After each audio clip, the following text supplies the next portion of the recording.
Welcome to How to Win the Hunger Games Part 2. Thank goodness there's not a Part 3 to this series, otherwise we'd have to break it in half and make 2 unnecessarily slow episodes out of it. Am I right?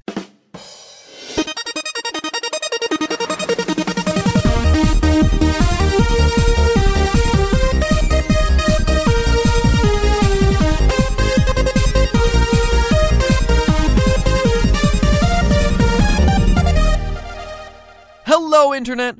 Welcome to Film Theory, where we're devoting a second episode to legally sanctioned child killing. I'm like a life advice vlogger, except instead of teaching you how to do quinoa 5 ways, I'm teaching you how to manipulate a gladiator-style bloodbath to make sure you're the sole survivor. So, you know, the usual stuff. When we left off, you had just avoided death at the cornucopia, and you also managed to grab a mystery bag on the way out. So now you're equipped and running blindly through the arena. In a relatively good arena, you have 3 days until dehydration. So classic survival theory says everything else can wait.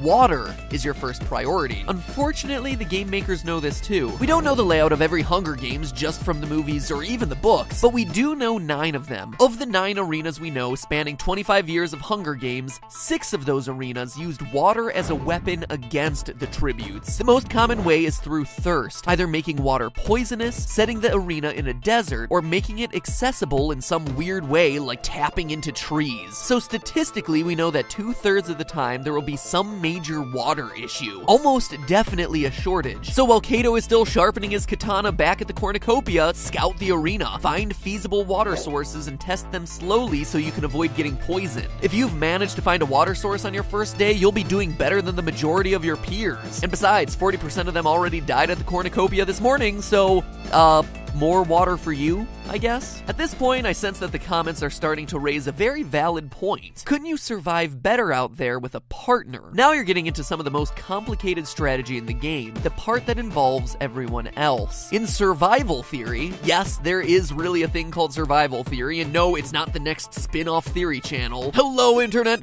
Welcome to survival theory! In survival theory, there are 2 schools of thought for solo versus group survival. The advantages of solo survival are that you move quicker, you leave less of a trail so that you can't be tracked, and you get a bigger share of the food and water when the times get light. All of those are a really big deal in the Hunger Games, but there's also an argument to be made the other way around. Group survival allows you to hunt in a wider radius faster, and doubles the odds that one of you will be carrying something useful when you need it the most. But there's a fundamental problem here. The Hunger Games doesn't reflect traditional survival theory. In survival theory, the goal is for everyone to survive. The goal in the Hunger Games is to be the only survivor, which means that no matter how awesome your group is, eventually you know you'll all kill each other. And that changes everything. In fact, the further into the games you get, the scarier a group prospect becomes. You're okay for the first couple days because there are enough enemies around to force you to stick together. Past that, it's actually a matter of game theory. Not that game theory, but rather game theory. Game theory that we're talking about on film theory, not game theory over on game theory. We're so meta right now. Fun fact, this is the first time an episode has covered game theory, and it's not happening over on game theory. It's ironic. Anyway, it's sort of like the prisoner's dilemma, where if you stick with your group, you have good odds of going to the end, but you're tempted to betray them the whole time because only one of you can win. Think about this. Your group of 3 teams up at the beginning of the game to take out Cato because he's the biggest threat. It takes you 8 days to hunt him down and kill him, but you massacre him with your amazing knife skills that you honed last episode. Go team, good job, 1 step closer to winning. Maybe there are still 3 or 4 other players running around in the game, but your biggest mutual threat is now gone. And all of a sudden, the reality hits you. This little threesome can't go on forever. Only one of you can win. So should you wait until everyone else is gone, or do you get a leg up by killing the other 2 members of your group in their sleep? If you do, your odds go from 1 in 6 to 1 in 4, and those statistics matter a lot. There's no way to predict where the tipping point is for your group to turn on you. It's all situational. But there are even more risk factors that make being in a group worse. People who form groups are often doing it to protect themselves from the most aggressive players. Think of Rue teaming up with Katniss to protect herself from the careers. But what happens when Katniss has bow and arrowed almost everyone else? Now Katniss is the biggest threat to Rue, and statistically, Rue has the best chance of winning by killing her off when Katniss doesn't expect it. So if you're a leader of a group early on, you become the biggest threat the fastest. I've seen enough seasons of Survivor to know that the most aggressive players are the first to get thrown out by their own alliance. In the Hunger Games, you don't get to be the second person to betray your group. Anyone who isn't first is dead. As a result, stay solo. The group psychology of the arena also brings us to the last big issue you have to face directly. Should you hunt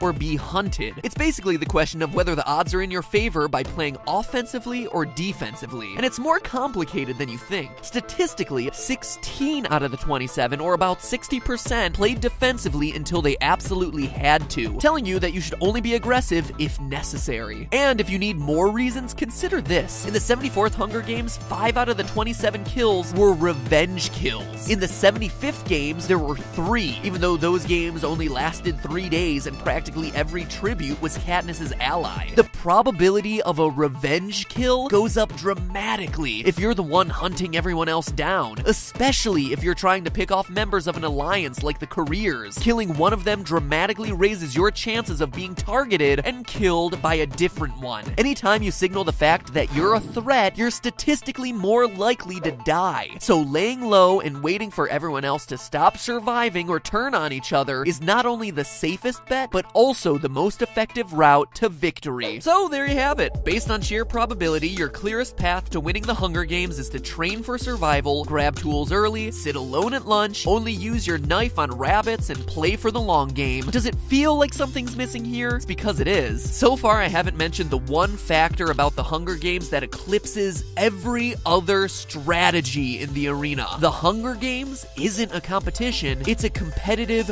reality show. I mentioned earlier that I've watched a lot of Survivor, and I've definitely seen enough to know that no amount of stealth, survival skills, or killer instinct is any match for reality TV producers. And this shouldn't be a surprise to anyone. In the movies, they mention all the time how important the Hunger Games are for the image of the Capitol. In the movies and in the books, we see the game makers making choices that shove tributes closer together, further apart, to make the games more interesting in case anyone hasn't died in a while. We see them target tributes with specific traps aimed at them. The games aren't any more real than a reality TV show we watch now. I mean, except that they're really killing children. That part is much more real. But the purpose is the same. When we watch reality TV, we want a good story, compelling characters, someone to root for, someone to root against. We want to see growth, development, and in a lot of ways, how people survive under the ridiculous pressure that the show producers put them under. There's a reason the game makers only flooded an arena once, why they only set the Hunger Games in the Arctic once, because it was boring. No one cares about kids who all drown or ones that just freeze to death instead of killing each other. The Hunger Games is about providing a good story. Statistically, what gets people through the Hunger Games might have to do with their abilities, yes, but it has more to do with how they impact ratings. Just look at the collection of interesting winners in Catching Fire. Their interviews with Caesar all tell interesting, compelling stories about who they are as individuals. They all have clear brands and are highly recognizable. The girl with the sharpened teeth, the girl who's totally edgy and goes off the rails, the brother and sister, and of course the most classic example, Peeta and Katniss, the star-crossed lovers. These people are survivors because they know how to make themselves memorable. They've created interesting stories around themselves, which is why they were able to survive their first games. So let's go through again and see what the strategy looks like now. You need to build your story early, and there's no way you can play the cute kid card. This is a show where you're killing off children, so everybody is pretty sympathetic. And sure, Rue may be an underdog that people like to root for, but she's such an underdog that her odds of survival are astronomical. It wouldn't be believable for the games to shape her into a winner. In the actual movie, Katniss immediately stands out from the crowd when she volunteers in place of her sister. She's increasing her odds of dying by entering the Hunger Games, but statistically, she's lowering her chances of dying as much as possible by winning the audience's sympathy immediately. If this were America's Got Talent, that's a guaranteed ticket through to the semifinals. People immediately know who she is. She's immediately established herself as a brand and as a potentially interesting hero story or tragic story. Now, while you're in the Capitol, your best chances to win the audience over are with a story about yourself. This is where Katniss's love story gives her another statistical advantage. This time,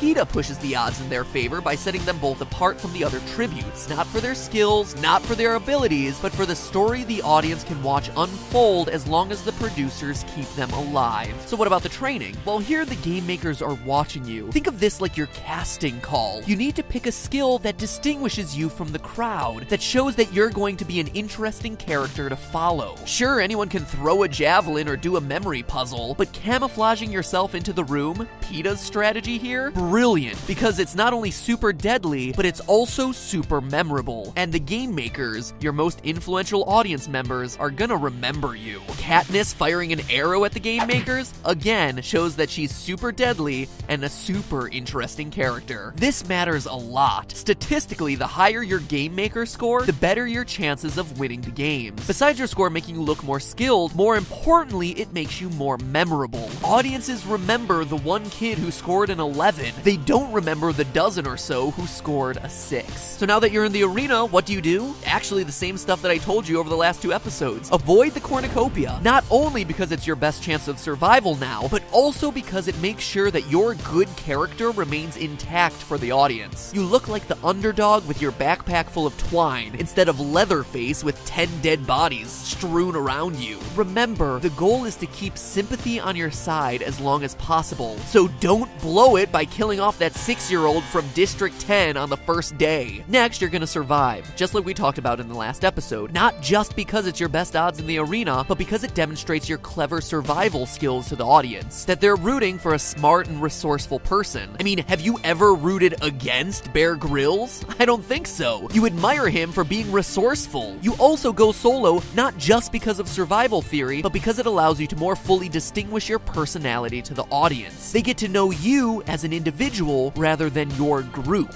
And even though they might like you in a group at first, the longer you stay in an alliance, the more likely you're gonna have to start killing people off. No one likes someone who turns on their teammates at the last minute, so being in a group hurts your chances of keeping the audience on your side in the long run. From there, you'll want to continue to play defensively, showing the audience that you only kill when you absolutely have to. You'll wait for the game traps to kill off the last couple of opponents. Ideally, you get to mercy kill 1 or 2 of them. And finally, you win. But you win because the audience wanted you to win, because the producers wanted to keep you around for the storyline and the views. Sure, you could make it about survival, but it's really about whether you accomplished the goal of the Hunger Games, entertaining the Capitol and creating a compelling story about 23 kids dying to remind everyone about the power of the games. So where does that leave us? Can you actually make the odds ever in your favor? The answer is absolutely yes. We've shown you that everything you do, from the way you eat, train, survive, play, and even kill people, will put the odds very much in your favor. But we also learned that even if you have the absolute best survival skills out there, if you're not telling a good story, you can have your face projected into the sky at any point. In the end, you should do everything you can to stack the odds in your favor, but more importantly, you should remember that your very best strategy is to have the audience stack those odds for you. But hey, that's just a theory. A film theory. And cut.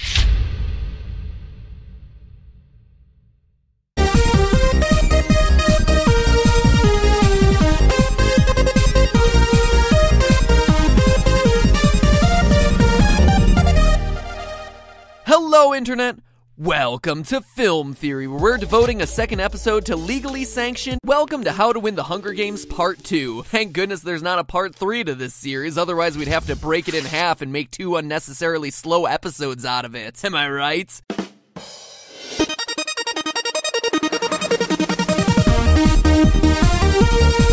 Games just from the movies or even the books, but we do know 9 of them. Of the 9 arenas we know spanning 25 years of Hunger Games, 6 of those arenas used water as a weapon against the tributes. The most common way is through thirst, either making water poisonous, setting the arena in a desert, or child killing. I'm like a life advice vlogger, except instead of teaching you how to do quinoa 5 ways, I'm teaching you how to manipulate a gladiator-style bloodbath to make sure you're the sole survivor. So, you know, the usual stuff. When we left off, you had just avoided death at the cornucopia, and you also managed to grab a mystery bag on the way out. So now you're equipped and running blindly through the arena. In a relatively good arena, you have 3 days until dehydration. So classic survival theory says everything else can wait.